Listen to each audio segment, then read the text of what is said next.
Hi guys, back to read a little bit more of Story Thieves. We're going to start in chapter 21 today. I'm surprised that worked, Keel said as Bethany took his cloak and folded it up. If the Magister hadn't been so angry, he would have felt me use magic to teleport us away. We'll have to be more careful next time. Bethany gritted her teeth. This jerk was a popular character. There was no way she was going to read those books now. There's not going to be a next time, she told him, and held out a hand for his now empty wand holster belt. It had been a huge risk telling Keel to use his magic to teleport them away at the last second, making it look like they'd jumped into the book, especially since the book was a blank journal she'd found in the library. There wasn't far they could have run in all that nothing if the Magister had used the bit of Bethany's power he'd stolen to follow them. But at least the trick seemed to have bought a little time to figure out how to deal with all of this. If there was a way to deal with all of this, So here's my plan, Keel said, now looking a bit more like a normal boy dressed in a black shirt and pants. Or at least like a normal boy dressed up like Keel Nomanfoot without the cloak and magical wands. He's right. There's no way I can beat him at magic. He taught me everything I know, and he already took away the one bit of science, technology that charm gave me, Keel continued. So the new plan is we find some stockpile of ray guns or laser rifles or whatever it is you people have here. Something big and explosive and entirely made of science. Something that's been set up to specifically fight magic. That doesn't exist. Not in any way. You distract him with those science weapons and I hit him with a spell, he sighed. I think that's the best option. He's not a bad person, honestly. He's just angry. Oh, yeah, because I've got it on good authority that your teacher, Magister, was planning on blowing up the science guys once you found the source of whatever it was. The source of magic? Keel said, giving her a disbelieving stare. He'd never do that. Who told you this? Bethany started to say, then shook her head. Keel already knew way too much. No one. I made it up. Sorry, but we're not doing any part of your plan, especially the parts that aren't possible. She glanced around the corner, holding up a hand to stop Keel from following just yet. No one seemed to be looking their way, so she pulled him out onto the sidewalk from the alley they'd landed in. The real new plan is we take you home immediately. I find Owen in whatever prison you two left him in. Then I and he come back and figure out a way to get your teacher, Magister, back home right after you, Bethany finished. Then you can do whatever forget-me-not spell you want on him. But that's it. There's no way I'm letting two fictional characters. Keel winced. Isn't there another way to say that? Fictional sounds so insulting. Fine. Letting two individuals such as yourselves run around and get noticed. Do you have any idea what would happen if someone recognized you? Nice Keel Nomanfoot costume, said a teenage girl walking by. Where are your wands? You look like you could be in a movie. Keel grinned and saluted her as she passed by. What's a movie? He asked Bethany. She sighed. Nothing. Hopefully they'll just think you're a fan or something. A lot of them probably come to this town, since the author guy lives here. More up there a ways, Keel told her, pointing up toward the hills in the distance. I did teleport us a safe distance away. Any closer and the Magister would still feel our presence. So which house was Mr. Porterhouse's? Bethany asked him. The last thing she needed was to ring doorbells and ask if there was any crazy old men throwing spells around at home. Jonathan Porterhouse? Said someone else walking by, a man dressed in vintage clothing with black glasses. It's that big mansion up on the hill. He pointed toward what looked like the biggest roof Bethany had ever seen, surrounded by trees. It's cool. Go check it out. He's got a fence up that was built to look like it was made from science soldier robots. Keel's face lit up. That's genius, he said to Bethany. Why did I never think of doing that? She glared at him, then turned to the stranger. Thanks. That's a good idea, she said to the man in the dark glasses. Is there anywhere around we can find his books, like a library or a bookstore? There's United Books just up the street, the man said, and pointed behind him. You've been a ton of help, thank you, Bethany said, and dragged Keel past the man. Cool costume, the man told Keel as they passed by, and Bethany gritted her teeth. If everyone's just going to keep recognizing me, just why can't I wear my cloak and belt? Keel asked as they passed a bunch of storefronts. I feel weird not having them, even without the wands, and the belt has a few emergency spells in it in case I use them up from my memory. Because this is not happening, and I'm not going to let it not happen any more than it's already not happening. Your science logic is odd, but I'll take your word for it, he said, then stopped dead in his tracks. What is that? Bethany followed his gaze and almost dry heaved. The entire window at Untitled Books was filled with a poster for Keel Nomenfoot and the Source of Magic. An almost life-size painting version of Keel aimed his magic wands at what looked like zombified versions of robots, which, while at his back, some half-robot girls shot ray guns at the monsters. This is my book, Keel said almost reverently, gently placing his fingers on the window. I'm so handsome. Look at me. Do you see this? Look. Oh, you do look like him, said a girl coming out of the store. That's so cool. Oh, really? Keel said, posing beside the poster. I mean, I'm probably a bit better looking, don't you think? The painting loses something a little, but I can see the resemblance, I suppose. The girl laughed, so Bethany quickly stepped between them. The sad thing is, she whispered to the girl, he thinks he really is Keel. It's something wrong in his head. We just came to the author's town to see if it might help snap him out of it. The girl blinked, then flashed Keel a worried smile, and quickly continued on her way. Keel watched her go, his face covered in disappointment. That was evil. Good. Now come on. Let's find the right book. You can think I'm evil all the way home if you want. The bookstore had Keel Nomenfoot posters up everywhere to Bethany's annoyance. As they walked in, the clerk looked up and grinned. Cool No, it's not, Bethany shouted. It's just black clothing. He's not even wearing a costume. The clerk raised both eyebrows. Oh, sorry about that. We do get a lot of Keel costumes in here. I didn't mean anything by it. Perfect. Now she was yelling at completely innocent strangers. Sorry, I'm just in a bad mood, Bethany said, forcing a smile. Where are your Keel Nomenfoot books, actually? My friends never read them. Back on that wall, the clerk said, and Bethany grabbed Keel's hand and strode off. But we're sold out of most of them. Sold out? Keel asked, pulling his hand away. Do you get a lot of people interested in reading about this dashingly handsome Keel person? Oh, tons of kids, the clerk said. Adults, too. It's a huge thing. I hear they want to make a movie, but the author says no. A movie? Keel asked. I know, the clerk said. Why ruin a perfectly good book by turning it into a movie that can't possibly be as good? So true, Bethany said, dragging Keel away. She whispered to him, Could you please concentrate? Maybe they still have the 6th book. That's the only one I care about. We can't begrudge my fans their stories, Keel told her. I'd feel horrible depriving even one reader of hearing my adventures. She struggled hard to not just drop him into the nearest cookbook.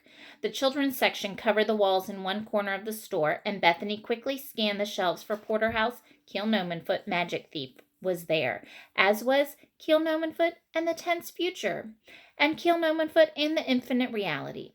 But that was it. No, Bethany moaned, searching the shelves just in case a book had been misplaced. No 6th book. Maybe she could just jump into one of the others, let him find his own way back to his present. He could just hide out for 3 or 4 books, couldn't he? She sighed deeply. Keel carefully pulled the first book off the shelf and opened the cover. The war had made food scarce on Magisteria, especially for orphans living on the streets, he read, then showed her the page. I lived on the streets, and food was scarce. This is so accurate. It's just like being there. Bethany slammed the book shut on his finger, then pulled it away from him and shoved it back onto the shelf. What are we going to do? She hissed. Not close any more books on my hand for a start, Keel said indignantly. Holding his hands protectively, Bethany fell backward against a nearby column and slid into the floor. I just don't know how to fix this. I can't even put you back, let alone your teacher. Magister, she glared at him. Really? Could you maybe help instead of being you? Keel slid down the column beside her and patted her leg. You're taking this all too hard. From the way you talk about it, we can jump back into the books at any point, right? And depending on the page, no time will have passed since I left you. So, what's the hurry? What's the big deal if I stick around for a little bit? Why do you care so much? She sighed, leaning her head back and closing her eyes. Because none of this was supposed to happen. I'm just so tired of making mistakes. It seems that's all I do. I shouldn't have trusted Owen. I shouldn't have brought him into the book. And I definitely shouldn't have gone back to his house. She rubbed her eyes. And my mom. She wouldn't notice I'm gone until tonight since she goes to work before I get up. But when I don't come home, she's going to go crazy. She'll call the police. The FBI will come. I'll be on the news. And if I do come home, I'll never see the sun again. So dead. She growled loudly and knocked her head against the column over and over. That crazy Willy Wonka book. Why? Keel nodded, his face exuding deep wisdom. I have no idea what any of that meant, he said. But if this Willy person really did all of this and caused all of this, then I'm glad he did. Do you have any idea how much you've shown me in a little time I've known you? I'm practically a god here. Nope, Bethany said absently, not even a little bit. You're a fictional character that everyone loves, and please don't call me that, he grinned. Besides, what's so wrong with you enjoying yourself? I saw the look on your face when you grabbed the porterhouse guy and jumped into that sheet of paper. You were having fun. She looked at him with wide eyes. Are you insane? He shook his head. I know what I saw. A crazy look in your eyes, a smile on your face. You were getting a thrill. Admit it. Do you not realize what's happening here? He told her, tossing a small ball of fire from hand to hand. This is nothing. I've lived my entire life in a war zone. Seen some truly horrible things, too. Even before Dr. Verity started his crusade against Magisteria. But guess what? I still smile. I still laugh. I still even have fun sometimes. He considered that. Well, most of the time. Honestly. If you're not enjoying yourself, what's the point? The point is that you're trying to save the world from an evil scientist tyrant. How can you enjoy yourself when everything's going so terribly? He winked. I'm multi-talented. She wanted to say something horrible and mocking just as soon as it came to her, but her thoughts were interrupted by a noise like thunder. The entire building rocked, and the clerk in the front of the store shouted, Whoa! Look at that! Oh, come on! What now? Bethany said, quickly jumping to her feet as the books began to shake right off the shelves. She and Keel made their way to the front of the store and peeked out the window from behind the giant Keel Nomenfoot poster. An enormous black and silver tower rose up from the hills outside the town where Jonathan Porterhouse's house was supposed to be, shaking the earth as it grew into the sky. Bethany stepped back, completely speechless. Keel just nodded. Okay, yes, that's the Magister's Tower, all right. He threw a glance at Bethany and winced. That's probably the kind of thing you didn't want to happen, isn't it? Chapter 22. The noise was incredible, with videos playing loudly everywhere. Lights of an impossible amount of colors popped in front of Owen's eyes, almost blinding him. But the craziest thing was easily the people. They were everywhere, and all of them were chatting with someone else, or commenting on something, or shouting a question. And other than glowing like they were made of light, which they probably were, no two people looked anything alike. An entire world full of people of all shapes, sizes, ages, and genders had come to the internet, or, well, Nullwork, apparently, and it was easily the craziest, loudest, most glowing thing Owen had ever seen. Something touched Owen's hand, and he looked down to find Charm tapping a tiny glowing piece of paper into his palm. He took it and opened it up. I hate this place, it said. He laughed. Why, I love it, he tried to say, but his voice got lost in the din. She shook her head, then showed him a glowing notepad in her hand. She concentrated on it for a moment, then ripped off a sheet and handed it to him. You have to use the Nullwork tools to talk privately. Don't say anything out loud. He nodded and looked around for his own notepad, then realized he probably just needed to think about one.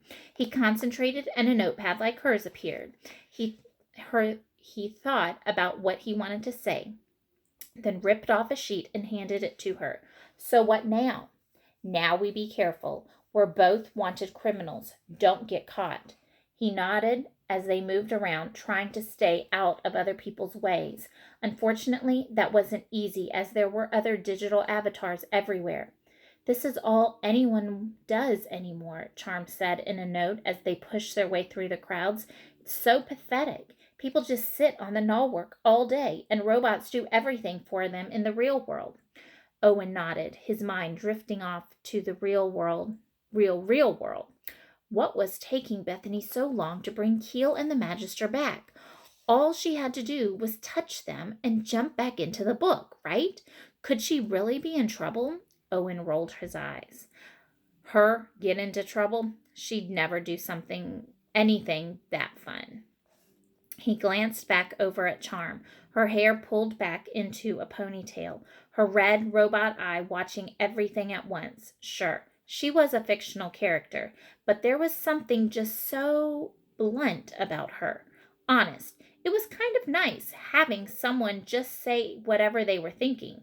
Also, she was adorable, especially with her ray guns. Stop looking at me, her note said. You're making me nervous.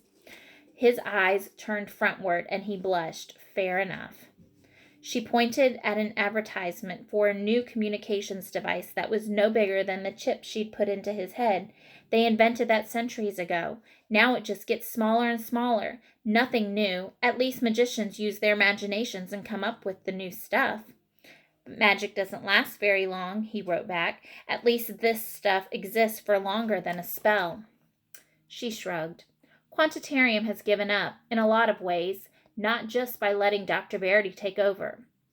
Owen followed her through the throngs of people, stopping every so often for a crowd giving their opinion on something or other, or just a thumbs up or down here or there. All around them, transparent tubes filled the only empty space, some of which had people shouting random phrases in them, then being whisked away. What were they doing? Charm pointed at some nearby tubes. There. Those will take us to the original computer. What are they? You'll see. The crowds around the tubes were just as heavy, if not worse, than everywhere else, so it took a bit of time to get through. Charm gave him a few more notes along the way, explaining not to talk to anyone, not to say anything to anyone, and not to speak to anyone. Owen pointed out that those things all meant the same thing. She just glared at him. Learn 16 languages in 3 seconds, a robot shouted at Owen, loud enough to be heard over the crowd. You there, in the black cloak, build your own holodeck. Buy one time machine, get a second half off, today only. Buy your girlfriend a matter transporter. Owen immediately blushed, and he stopped in place. She's not my girlfriend, he said out loud. Charm gasped, and somehow Owen heard it. In fact, as soon as he'd spoken, the entire internet, Nullwork, had gone silent. All talking, all chatting, everything just completely stopped. Videos paused. The lights stopped blinking, and people in every direction turned to look directly at Owen.